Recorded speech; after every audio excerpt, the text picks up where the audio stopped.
जय हिंद दोस्तों। आज के सेशन में हम लोग जीएस के इंपॉर्टेंट क्वेश्चंस को कवर करने वाले हैं। दोस्तों, जैसे कि हम लोग जानते हैं कि प्रत्येक दिन हम लोग 30 एमसीक्यू क्वेश्चंस को कवर करते हैं। तो आप लोगों का काम है बढ़िया तरीके से समझना है और लास्ट में स्कोर भी बताना है कि 30 में से कितना राइट आंसर आप लोग का सही हुआ है। इनके बीच थोड़ा सा थ्योरी भी हम लोग स्टडी करेंगे और एमसीक्यू क्वेश्चंस को भी स्टडी करने वाले हैं। तो चलिए देखिए, क्वेश्चन है कि स्मूथ पेशियां उपस्थित होती है, जो चिकनी पेशी होती है वो कहाँ उपस्थित होती है? सिराओं में, यूट्रस में, धमनियों में, या फिर इनमें से सही? आप लोगों का काम है कमेंट बॉक्स में राइट आंसर को कमेंट करना है। क्लियर है? चलिए, तो इस क्वेश्चन का राइट आंसर हो जाएगा इनमें से सभी। सभी जगह पर स्मूथ पेशियां उपस्थित होती है। सिरा में भी होता है, यूटेरस में भी होता है और धमनी में भी होता है। चलिए नेक्स्ट देख लेते हैं। सबसे पहले हम लोग इनको समझने से पहले टिश्यू को सब समझते हैं। ठीक है? देखिए, टिश्यू का मतलब होता है ऊतक, और ऊतक किनको कहा जाता है? तो कोशिकाओं के ऐसे समूह, कोशिकाओं के ऐसे समूह जो एक जैसा कार्य करे, उनको ऊतक कहेंगे। ठीक है? कोशिकाओं का ऐसा समूह जो एक जैसा कार्य करे। अब ये सेल यानी कि कोशिका किनको कहा जाता है? तो शरीर की संरचनात्मक और क्रियात्मक इकाई को ही कोशिका कहते हैं। इस प्रकार से जो बिल्डिंग बनता है वो छोटा छोटा ईंटा से मिल करके बनता है। तो ये जो बिल्डिंग है उनके लिए जो ईंटा है वो छोटा कोशिका हुआ। उसी प्रकार से हमारा शरीर छोटे छोटे कोशिकाओं से मिल करके बना होता है। कोशिका से ऊतक बनता है, ऊतक से ऑर्गेन बनता है, ऑर्गेन से ऑर्गेन सिस्टम, और उनके बाद बॉडी का निर्माण होता है। अब हम लोग बात कर लेते हैं टिश्यू का प्रकार। देखो, अगर ऊतक देखा जाए तो मोस्टली 4 प्रकार को होता है। टिश्यू को 4 प्रकार से डिवाइड किया गया है। पहला अगर बात किया जाए तो उपकला ऊतक, नोट डाउन करते चलिए। दूसरा है संयोजी ऊतक। तीसरा है पेशी ऊतक। और चौथा हो गया तंत्रिका ऊतक। क्लियर है? अगर हम उपकला टिश्यू के बारे में देख लेते हैं तो उपकला टिश्यू का भी 2 प्रकार होता है। पहला हो गया सरल उपकला ऊतक और दूसरा हो गया जटिल उपकला ऊतक। क्लियर है? और सरल उपकला ऊतक का 3 प्रकार होता है। सरल उपकला का 3 प्रकार होता है। एक होता है स्क्वामस होता है, एक होता है क्यूबॉइडल, और नेक्स्ट है कोलम्बर। ठीक है ना? स्क्वामस का मतलब होता है सल्कीकार सरल उपकला ऊतक, नेक्स्ट घनाकार सरल उपकला ऊतक, और फिर खंभानुमा सरल उपकला ऊतक। तो इस प्रकार से सरल अ, उपकला ऊतक का एग्जाम्पल हुआ, जो कि अधिकतर नस वगैरह फेफड़ों में अधिकतर पाया जाता है। ठीक है? नस हो गया, किडनी हो गया, या फिर ओवम स्पर्म हो गया, फेफड़ा होगा, सलाइवरी ग्लैंड वगैरह, इस सब चीज़ में सरल उपकला ऊतक पाया जाता है। ठीक है? नसों में अधिकतर पाया जाता है। नेक्स्ट अगर बात किया जाए संयोजी, संयोजी में क्या होता है कि हमारी पूरी बॉडी को कनेक्ट करके रखता है, जिसमें बोन होता है। ठीक है? और ब्लड बोल सकते हैं, बोन ब्लड, ये आपका संयोजी ऊतक हो गया। पेशी, पेशी में जैसे कि चिकनी पेशी हो गया, है ना? मांसपेशी वगैरह पेशी उपकला ऊतक के अंदर में आता है, मांसपेशी वगैरह होता है इसमें। ठीक है? और अगर बात कर लेते हैं तंत्रिका में, तो तंत्रिका में तंत्रिका कोशिका होता है, जो कि नर्व सेल्स वगैरह होता है, जो इन्फॉर्मेशन को पूरा बॉडी में फैलाने का काम करता है। और एक्सटर्नल जो भी इंफॉर्मेशन वो हमारे ब्रेन तक पहुंचाने का काम इन्हीं का होता है। क्लियर है? टेस्ट हो गया, चाहे जो चीज़ हम लोग देख रहे हैं या फिर जो फील कर रहे हैं, ये सब मैसेज हमारे ब्रेन तक पहुंचाया जाता है इन्हीं टिश्यू के जरिए। तो ये टिश्यू का छोटा मोटा जानकारी। चलिए, तो क्वेश्चन देख लेते हैं। नेक्स्ट क्वेश्चन है कि देखिए कि पादप ऊतकों में परिपक्वता की अवस्था में जीवित प्रोटोप्लाज्म का अभाव होता है। तो प्रोटोप्लाज्म का अभाव किसमें होता है? तो ऑप्शन देख लीजिए। ऑप्शन है कोलेनकाइमा, स्क्लेरेनकाइमा, एपिडर्मिस, या फिर ट्रेकिड्स। बताइएगा इस क्वेश्चन का राइट आंसर क्या होगा? तो देखिए, इस क्वेश्चन का राइट आंसर हो जाएगा स्क्लेरेनकाइमा। ऑप्शन नंबर बी इसका राइट आंसर हो जाएगा स्क्लेरेनकाइमा। क्लियर है? चलिए अगला क्वेश्चन देख लीजिए। क्वेश्चन को ध्यान से समझते चलना, जो कि हर एक क्वेश्चन इंपॉर्टेंट है। देखिए, बोर्ड आय के संयोजी ऊतक में पाए जाने वाले श्वेत तंतुओं का निर्माण होता है। श्वेत तंतुओं का निर्माण कहाँ से होता है? तो मायोसिन के द्वारा, इलास्टिन के द्वारा, रेटिकुलम तंतुओं के द्वारा, या फिर कोलेजन तंतु के द्वारा।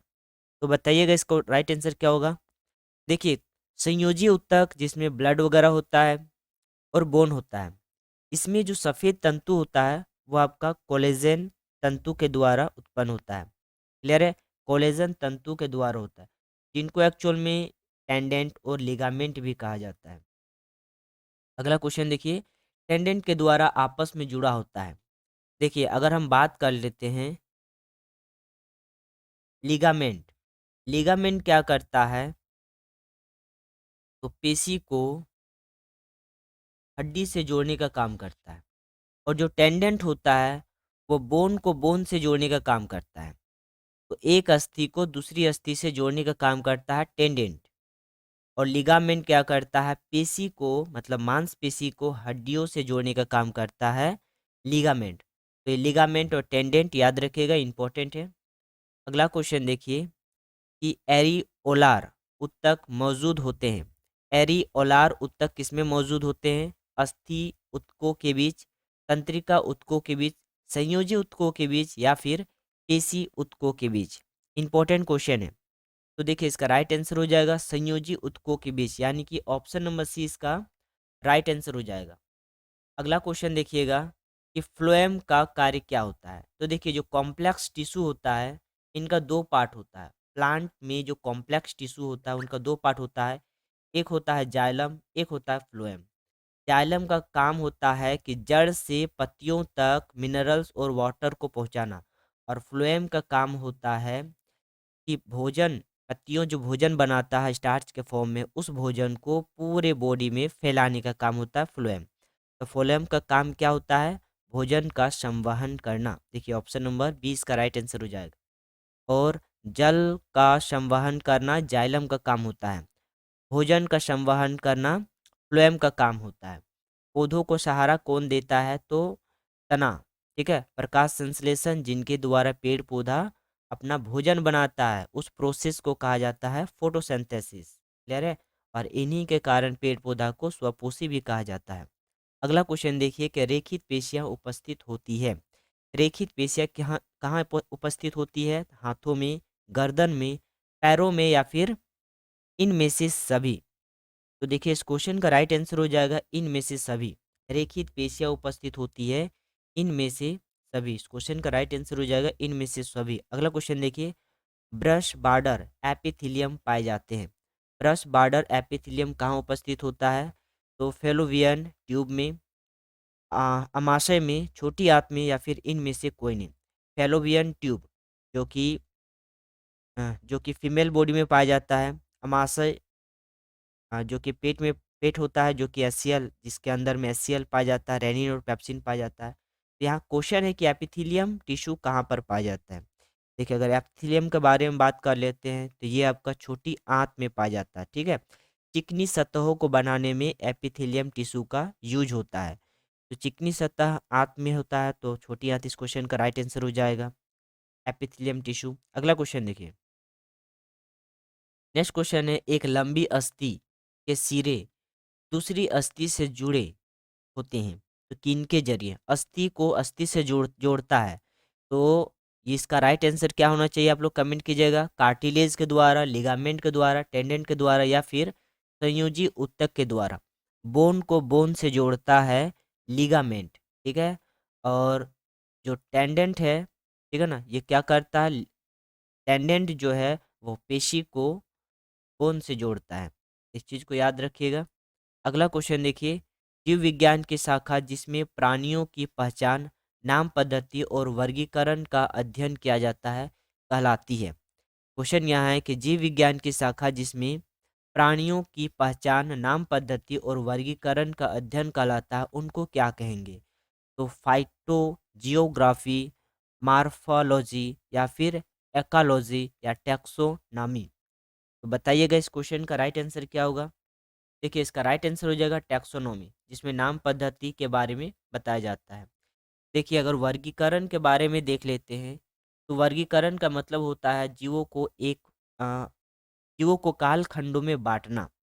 ठीक है, इसमें उनके species, genus, family, order, class, phylum, kingdom, ठीक है, डोमेन, लाइफ, इन सब को देखते हुए जीवों को अलग अलग कालखंडों में बांटा जाता है, ताकि उनकी पहचान, उनका बिहेवियर, उनका रहन सहन आसानी से समझा जा सके। ठीक है, इस प्रकार से पूरे प्राणी जगत को 5 कालखंडों में बांटा गया है।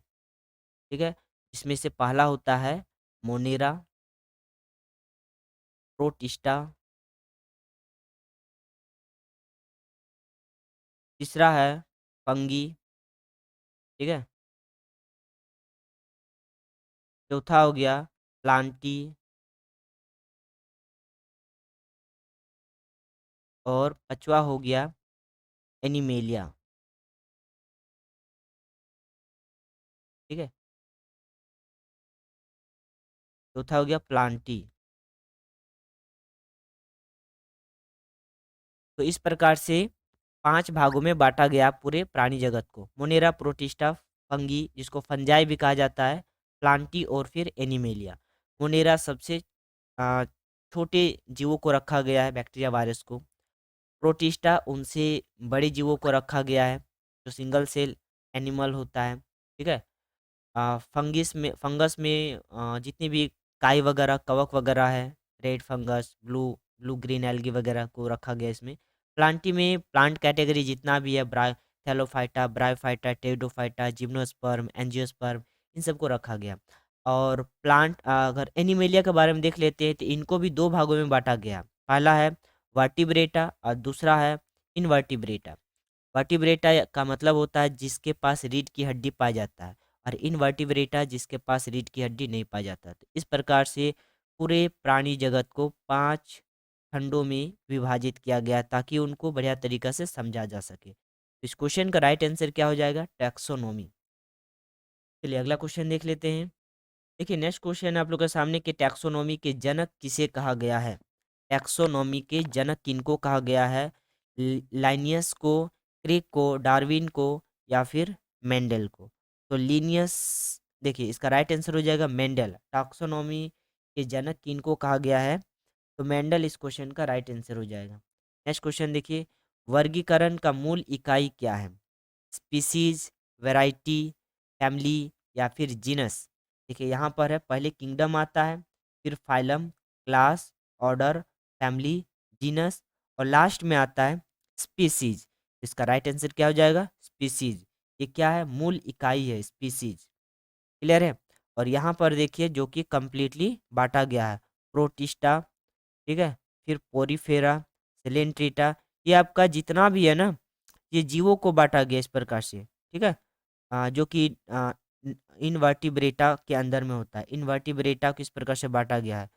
प्रोटोजोआ हो गया, पोरीफेरा हो गया, सिलेंट्रीटा हो गया, प्लेटीहेल्मिन्थस हो गया, निमेटोडा हो गया, और एनेलिडा हो गया। ठीक है, फिर उसके बाद आर्थ्रोपोडा हो गया, मोलस्का हो गया, इकाइनोडर्मेटा हो गया, और हेमिकोडेटा हो गया। उसके बाद आता है आपका वर्टिब्रेटा। वर्टिब्रेटा में आपका है वर्टिब्रेटा कोडेटा को कहा जाता है, जिसमें पाइसेस होता है मछली, एम्फीबियन होता है, एविस मतलब कि पंछी, रेप्टाइल जो रेंग के चलता है, और लास्ट में मेमल्स जो कि अपने बच्चों को दूध पिलाता है। इस प्रकार से पूरे प्राणी जगत को देखिए यहाँ पे बांटा हुआ है।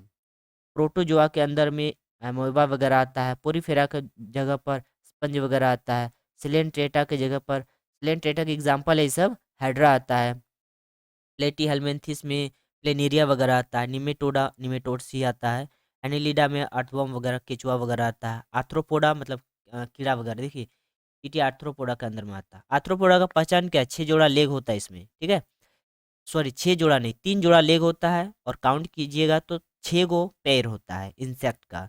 मोलस्का में स्नेल वगैरह होता है, जिसके ऊपर में कवच होता है। इकानोडर्मेटा में जेलीफिश वगैरह, स्टारफिश वगैरह हो गया। और हेमिकोडेटा में एक ही आपका है ना, ब्लेनोग्लोसस। तो इन सब को याद रखिएगा, बहुत ही इंपॉर्टेंट क्वेश्चन है। स्पेसीज इसका राइट आंसर हो जाएगा, जो कि वर्गीकरण का मूल इकाई है। अगला क्वेश्चन देखिए, सेवाल इससे संबंधित है, इनमें से किससे सेवाल संबंधित है? टेरिडोफाइटा, थेलोफाइटा, ब्रायोफाइटा या फिर सभी? सेवाल, सेवाल इनमें से सभी में आता है, ठीक है ना, सेवाल। चलिए आगे देख लेते हैं, इनमें से सभी इस क्वेश्चन का राइट आंसर हो जाएगा। नेक्स्ट क्वेश्चन देखिए, द्विपद नाम पद्धति के प्रस्तावक कौन थे?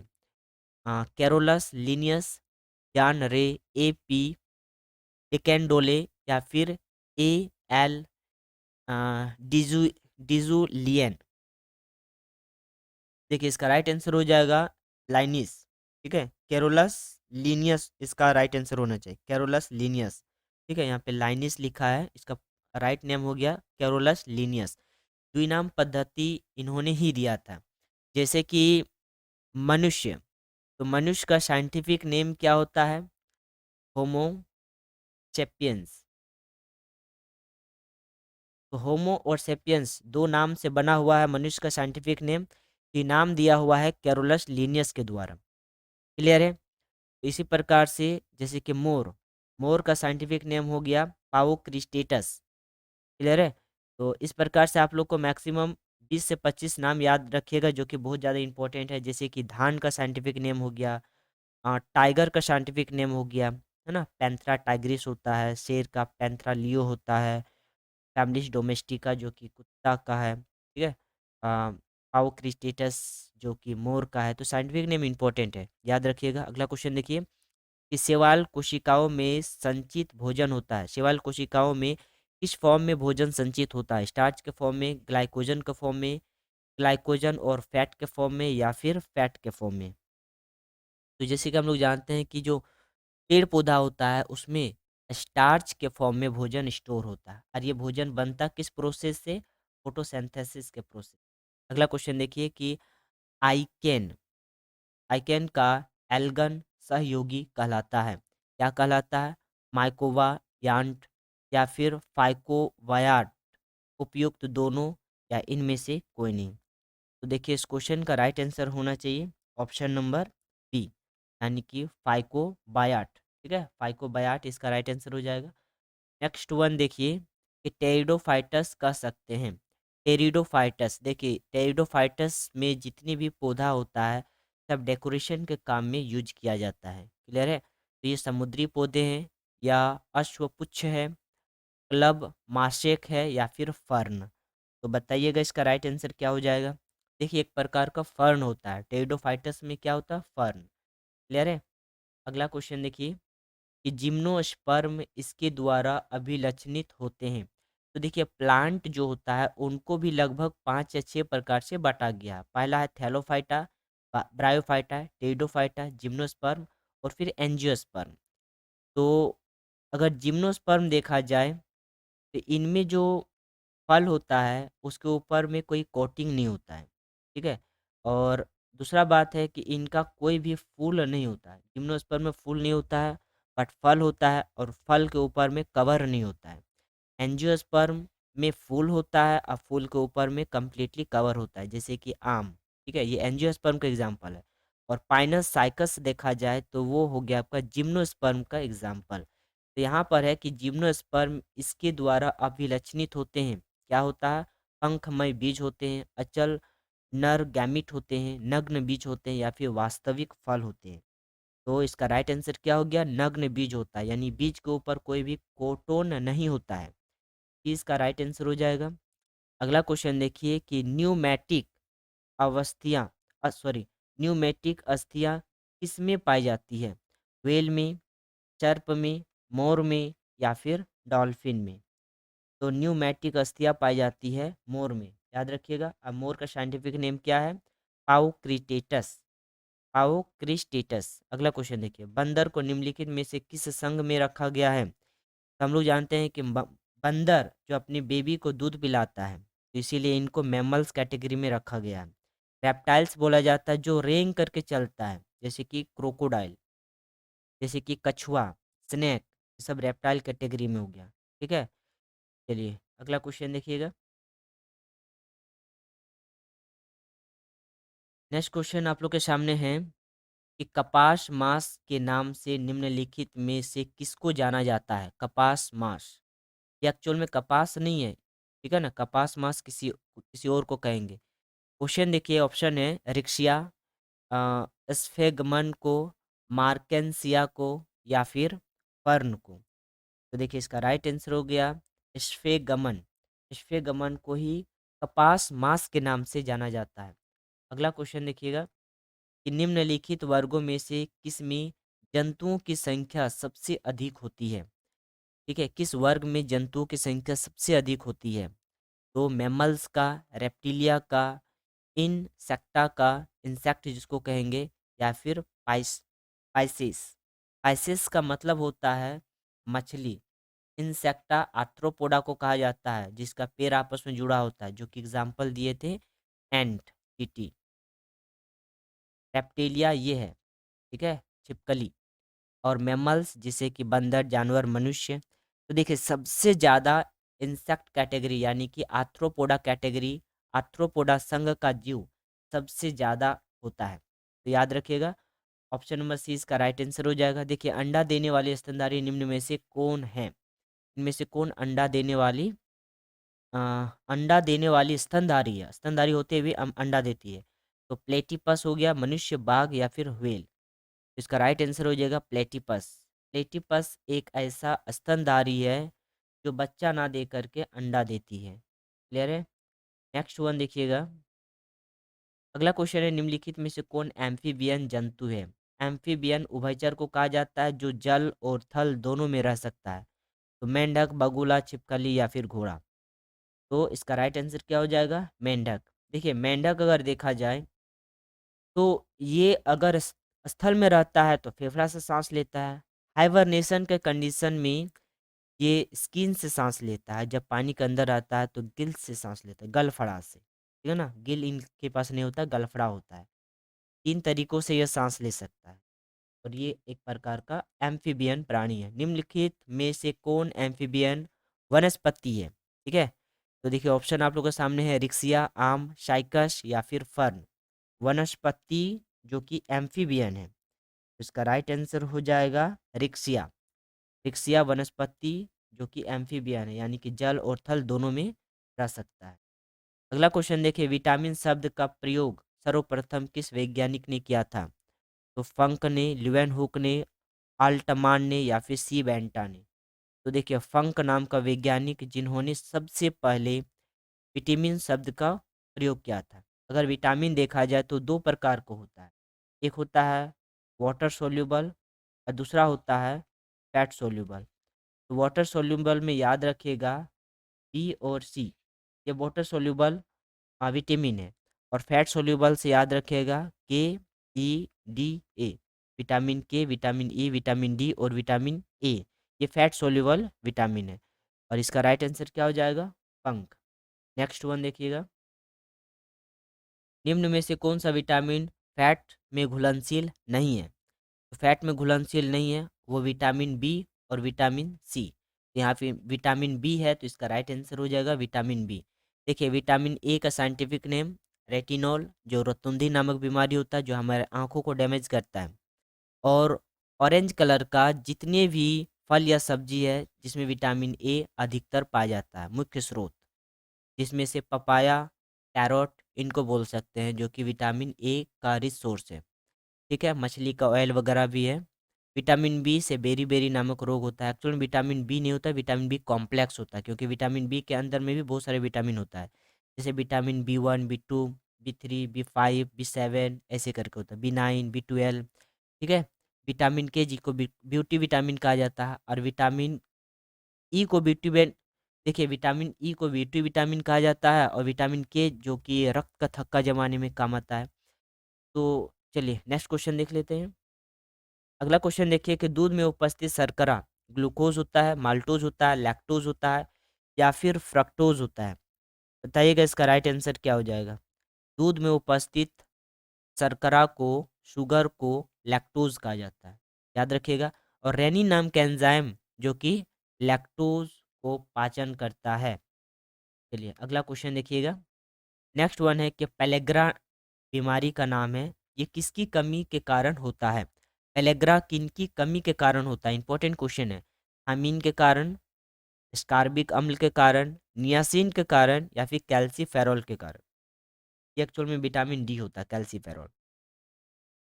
और थायमीन एक्चुअल में विटामिन बी होता है। स्कारबिक अम्ल विटामिन सी होता है। आप लोग कमेंट कीजिएगा नियासिन कौन सा विटामिन होता है, और इनका राइट आंसर को कमेंट कीजिए। देखिए, इस क्वेश्चन का राइट आंसर हो जाएगा नियासिन। नियासिन की कमी से ही पेलेग्रा नामक रोग होता है। क्लियर है? नियासिन नामक मिनरल से ही। अगला क्वेश्चन देखिए कि हाथी पाँव, एलिफेंटेसिस जो बोलेंगे, हाथी पाँव बीमारी निम्न में से किसके द्वारा जनित होता है, किनके कारण होता है? देखिए, स्कैरिस है। सॉरी, स्कैरिस नहीं, वूचेरिया है ना, इनको वूचेरिया बोलेंगे। तो वूचेरिया नामक जीवाणु से ही हाथी पाँव होता है, एलिफेंटेसिस, जिसमें से जो पाँव होता है बहुत ज़्यादा फूल जाता है। ये किनके कारण होता है? जीवाणु, या फिर हेलमिंथ, प्रोटोजोआ, या वायरस? तो देखिए, इसका राइट आंसर हो जाएगा हेलमिंथ। ठीक है, वो चेरिया नामक ये जीवाणु, जीवाणु नहीं है, हेलमिंथ है। क्लियर है? जो कि एलिफेंटेसिस बीमारी को कजज करता है।